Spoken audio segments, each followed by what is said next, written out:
Bismillahirrahmanirrahim. Assalamualaikum warahmatullahi wabarakatuh. Alhamdulillahirabbil alamin.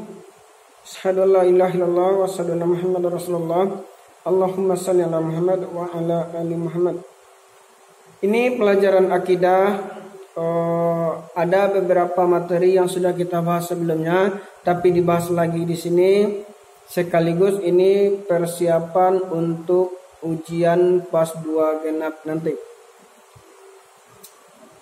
Materi hari ini akan kita mulai dari bab 2 mengenal Al-Quran sampai ke bab 4, yaitu membiasakan adab Islami dalam keseharian. Kita lihat pada halaman 63 makna beriman kepada Al-Quran secara sederhana. Kita tahu bahwasanya Al-Quran ini merupakan wahyu dari Allah. Dan juga Al-Quran ini merupakan penutup dari kitab-kitab sebelumnya, seperti kitab Taurat, Zabur, Injil. Dan juga Al-Quran ini akan terjaga keaslian dan kemurniannya sampai hari kiamat. Siapa yang menjaganya? Yang menjaganya adalah Allah Ta'ala. Kita percepat lagi. Kita juga mengenal bahwa Al-Quran ini merupakan pedoman hidup, petunjuk dan rahmat bagi semua umat, bahkan rahmat bagi semesta alam. Karena itu kita beriman kepada Al-Quran sebagai kitab terakhir yang diturunkan kepada Nabi atau Rasul Nabi Muhammad Sallallahu Alaihi Wasallam. Bagaimana cara kita beriman kepada Al-Quran? Yaitu dengan cara mempelajarinya. Seperti anak-anak yang belajar tahfiz, membaca Al-Quran, menghafal Al-Quran, memahami isi Al-Quran tersebut dan meyakininya sepenuh hati. Kemudian mengamalkan isi-isi Al-Quran itu di dalam kehidupan sehari-hari. Banyak di dalam Al-Quran bagaimana agar kita menghormati orang tua, agar kita menghormati sesama, agar kita saling berkomunikasi dengan baik sesama Islam, bahkan antar agama dan sebagainya. Dan juga banyak dijelaskan di dalam hadis-hadis Rasulullah. Kemudian apapun karya ataupun bentuk seperti adat itu, seperti adat atau kebiasaan manusia yang sesuai dengan Al-Quran atau tidak bertentangan dengan Al-Quran dan Sunnah, maka kita boleh menerimanya. Akan tetapi kalau ada kebiasaan atau adat yang bertentangan dengan Al-Quran dan Sunnah, maka kita tidak boleh menerimanya. Lanjut ke pelajaran 2-nya, keistimewaan dari Al-Quran. Yang pertama, keistimewaan dari Al-Quran itu adalah sebagai mukjizat terbesar.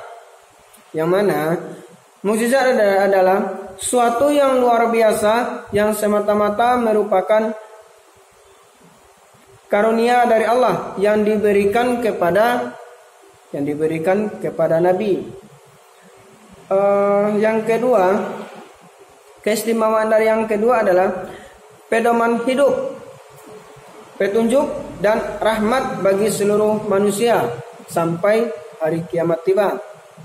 Yang ketiga adalah dengan membaca dan memahami Al-Quran, jiwa yang gundah gulana menjadi tenang. Nah, kalau ada anak ustaz yang pikirannya gundah gulana ini itu dan sebagainya, insya Allah akan tenang dengan membaca Al-Quran. Kemudian yang keempat, Al-Quran merupakan obat penyakit yang diderita manusia. Obat penyakit yang diderita manusia. Yang kelima, siapa saja yang berpegang teguh kepada Al-Quran akan selamat, tidak pernah tersesat selama-lamanya. Nah, kalau kita yang berpegangan kepada Al-Quran, yakin dengan sebenar-benarnya, insya Allah kita akan mendapatkan keselamatan dunia dan keselamatan di akhirat, insya Allah. Masuk ke pelajaran yang ketiga, kewajiban manusia kepada Al-Quran. Yang pertama, kewajiban yang pertama yaitu seperti membaca Al-Quran. Nah, anak-anak kan setiap hari ini baca Al-Quran, menghafalnya dan memahami maknanya. Insya Allah anak-anak sudah menghafalnya. Dan juga kita yakin akan Al-Quran tersebut.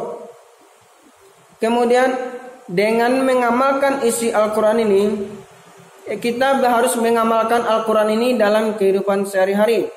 Bagaimana kita diperintahkan sholat, ibadah wajib dan ibadah sunnah lainnya. Bagaimana komunikasi kita kepada sesama manusia, kepada sesama seagama dan antar agama. Semuanya dijelaskan di dalam Al-Quran.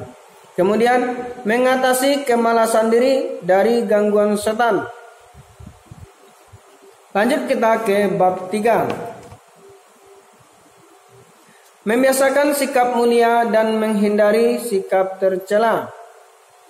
Membiasakan sikap mulia dan menghindari sikap tercela. Kita lihat dulu di contoh di pelajaran 1 halaman 70. Contoh sikap yang benar. Contoh sikap yang benar, sikap yang mulia. Contohnya yaitu selalu bersyukur. Kita selalu bersyukur atas nikmat yang telah Allah berikan kepada kita. Yang kedua itu kita selalu bersabar. Kalaupun seandainya ada musibah, ada masalah, ada ini, itu dan sebagainya, kita harus bersabar menerima cobaan tersebut. Kemudian bermutu. Kalau di dalam cerita di sini dijelaskan sikap bermutu itu, kita harus bermutu di dalam kehidupan kita. Harus berprestasi, harus mampu. Kenapa orang lain bisa, kenapa kita tidak? Kenapa teman-teman yang lain bisa sudah hafal 3 juz, kenapa kita tidak? Kenapa teman-teman lain sudah hafal sampai surat atau gabun, kenapa kita tidak? Berarti maksudnya kita itu harus bermutu. Yang kedua, di halaman 77. Menghindari contoh sikap dusta. Nih, sikap dusta. Ustaz harap kepada anak-anak Ustaz tidak ada yang berdusta. Begitupun nanti di saat ujian.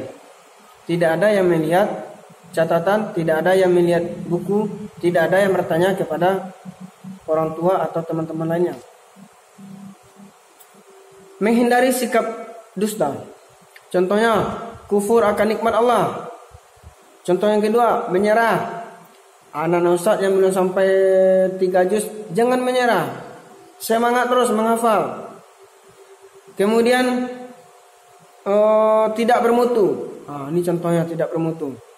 Tapi insya Allah semua siswa di 4 Zaid semuanya bermutu. Kalaupun seandainya ada yang kurang, Ustaz harapkan tetap semangat agar bisa sama dengan teman-teman. Kita lanjutkan. Lihat di bab 4 halaman 84. Membiasakan adab Islami dalam keseharian. Kita buka satu-satu ya.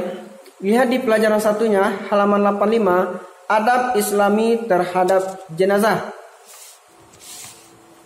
Adab terhadap jenazah. Bagaimana cara adab kita terhadap jenazah? Yang pertama, agar kita segera merawat jenazah dan menguburkannya. Ini juga dijelaskan di dalam hadis dari Abu Hurairah yang segeralah di dalam mengurus jenazah, sebab jika amal-amalnya soleh maka kebaikanlah yang akan kamu berikan kepadanya. Dan jika sebaliknya, maka keburukanlah yang kamu lepas dari pundak kamu. Intinya, segera mengurus jenazah. Kita lanjut yang kedua. Jangan menangis dengan suara keras dan jangan merobek-robek baju. Nah, bahkan di sini kita mungkin anak-anak pernah melihat ya, ada orang tuanya yang mungkin sudah meninggal atau tetangganya yang meninggal, kan ada tuh orang tersebut ada yang menangis, mukul-mukul badannya, bahkan ada yang merobek-robek bajunya. Nah, ini dilarang oleh Allah. Ini dijelaskan di dalam hadis riwayat Al-Bukhari. Bukan golongan kami orang yang memukul-mukul pipinya dan merobek-robek bajunya dan menyerukan kepada seruan jahiliyah. Kalau mau menangis silahkan menangis, tapi jangan sampai mengeluarkan suara yang keras, jangan sampai memukul-mukul pipi, jangan sampai merobek-robek baju. Yang ketiga, adab terhadap jenazah yang ketiga. Antarkan jenazah hingga ke kubur. Antarkan jenazah hingga ke kubur. Sebagaimana yang dijelaskan Nabi. Barang siapa yang menghadiri jenazah hingga mensolatkan, maka baginya pahala sebesar 1 qirot. Kalau kita cuma menghadiri dan mensolatkan jenazah, pahalanya cuma 1 qirot. Qirot ini apa? Nanti kita bahas. Dan siapa yang menghadiri hingga dikuburkan, maka baginya 2 qirot. Ingat, kalau cuma menghadiri sampai mensolatkan, pahalanya 1 qirot. Tapi kalau sampai kita menguburkan, pahalanya 2 qirot. Kemudian Nabi ditanya oleh sahabat, apa yang dimaksud dengan 2 qirot itu? Nabi menjawab, yaitu seperti 2 gunung yang sangat besar. Jadi 2 qirot itu adalah 2 gunung yang sangat besar. Kalau 1 qirot berarti diibaratkan seperti 1 gunung yang besar. Yang keempat, memuji jenazah dengan menyebut kebaikan-kebaikannya dan jangan menjelek-jelekkannya. Kalau seandainya ada jenazah, jangan pernah kita menyebut-nyebut keburukannya. Jangan pernah. Misal bapak yang sudah meninggal itu dia suka nipu, suka maling, suka ini, suka itu, pokoknya yang buruk-buruk. Itu tidak boleh disebutkan. Akan tetapi kita menyebut kebaikannya. Bapak itu mungkin soleh, rajin beribadah, rajin puasa, dan sebagainya. Sebagaimana yang dijelaskan Rasulullah yang diriwayatkan oleh hadis riwayat Imam Bukhari, janganlah kamu mencaci maki orang-orang yang telah mati. Jangan kita caci orang yang telah mati, karena mereka telah sampai kepada apa yang telah mereka perbuat. Kita lanjut ke yang 5. Memohon ampun untuk jenazah setelah dikuburkan. Ini dijelaskan, ini hadis yang berasal dari Ibnu Umar. Yang mana hadis ini hadis riwayat Abu Daud dari Ibnu Umar. Ibnu Umar pernah berkata, Rasulullah SAW apabila selesai mengubur jenazah, maka Rasulullah berdiri di atasnya. Maksudnya di samping kuburan tersebut, bukan di atas kuburannya. Berdiri di atasnya dan bersabda, mohonkan ampunan untuk saudaramu ini dan mintalah kepada Allah agar ia diberi keteguhan, karena dia sekarang akan ditanya. Jadi kita diharapkan agar memohon ampun untuk jenazah setelah dikuburkan. Yang keenam, hiburlah keluarga yang berduka dan beri makanan untuk mereka. Ini hadis riwayat Abu Daud. Buatkanlah makanan untuk keluarga Ja'far karena mereka sedang ditimpa sesuatu yang membuat mereka sibuk.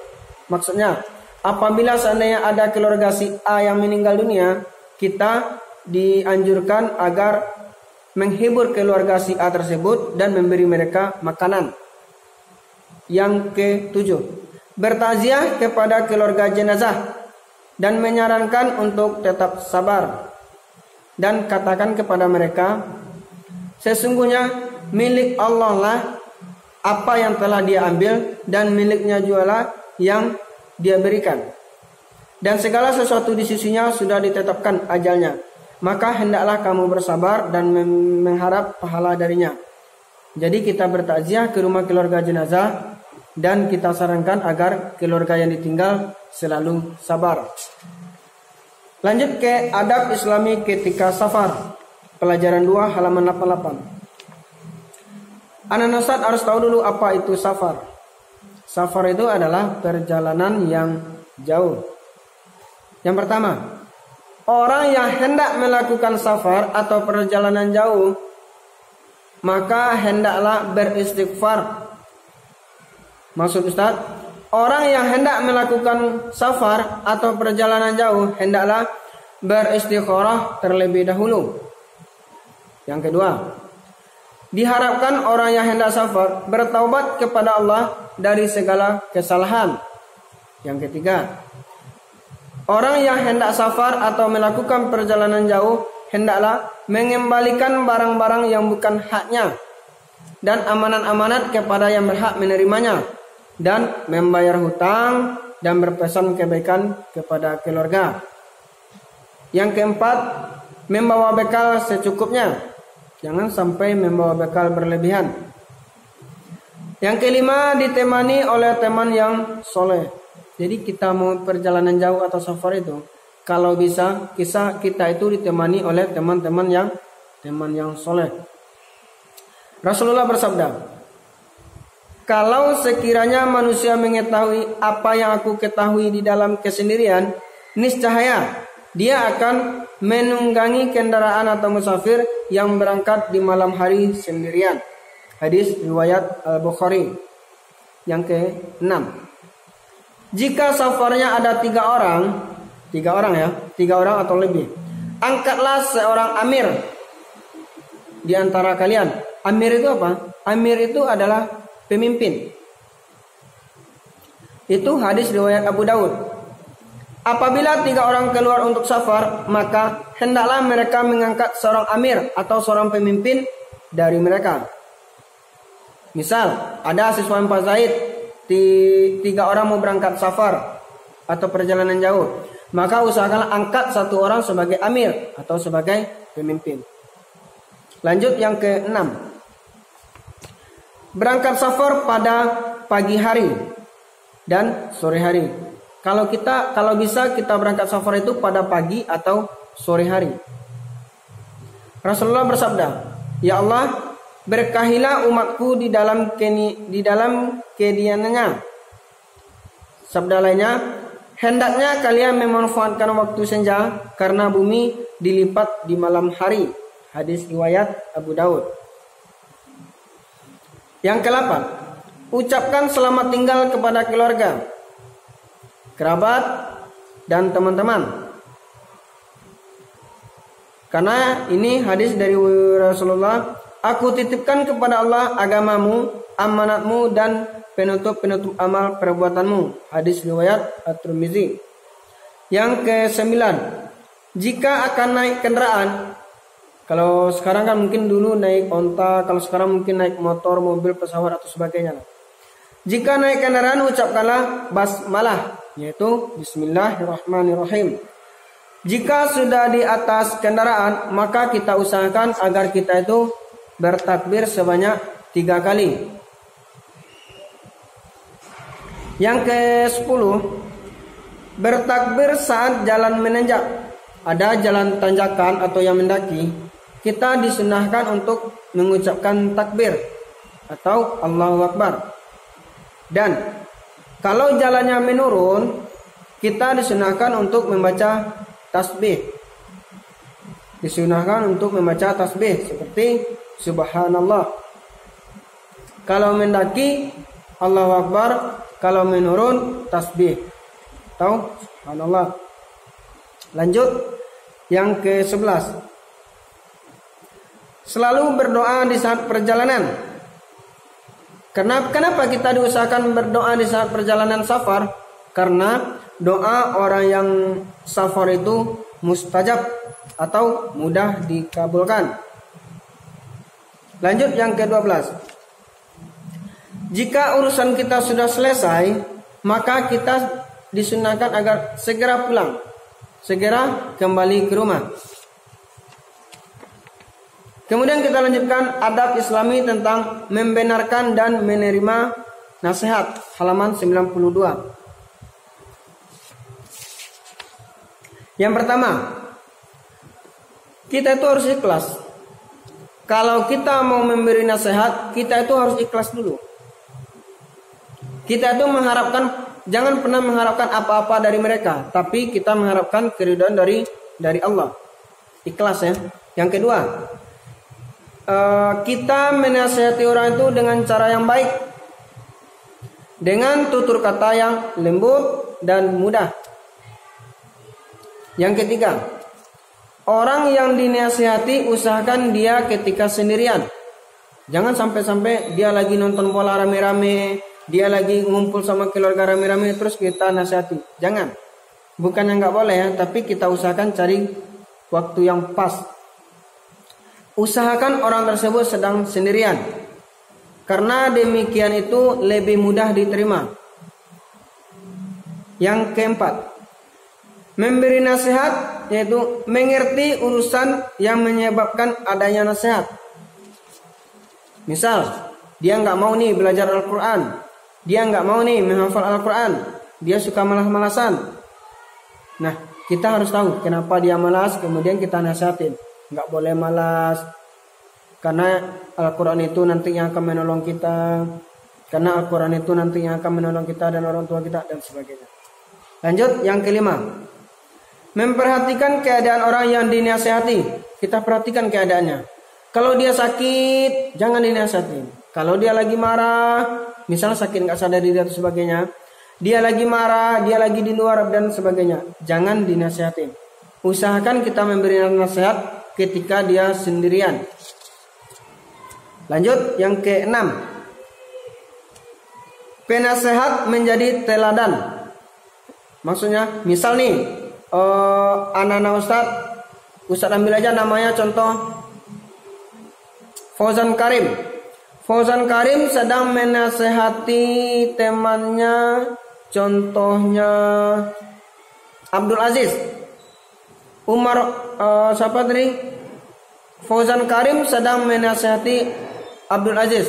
Dan usahakan Fauzan Karim ini juga memiliki sifat sikap yang baik, agar sifat-sifat tersebut bisa dicontoh oleh Abdul Aziz. Lanjut, yang ketujuh, memberi nasihat sabar terhadap resiko. Ini dijelaskan dalam Quran surah Luqman ayat 17. Untuk materi hari ini sampai di sini. Dari sekian banyak yang saya sampaikan tadi, insya Allah semuanya sudah ada untuk persiapan ujian PAS 2 nanti. Silakan pahami apa yang saya sampaikan dan juga lihat di buku. Mudah-mudahan ujian anak-anak nantinya bisa lancar semuanya. Ingat, jangan sampai memiliki sikap tercela, jangan sampai dusta, jangan sampai bohong di saat ujian nanti. Barakallahu fiik. Assalamualaikum warahmatullahi wabarakatuh.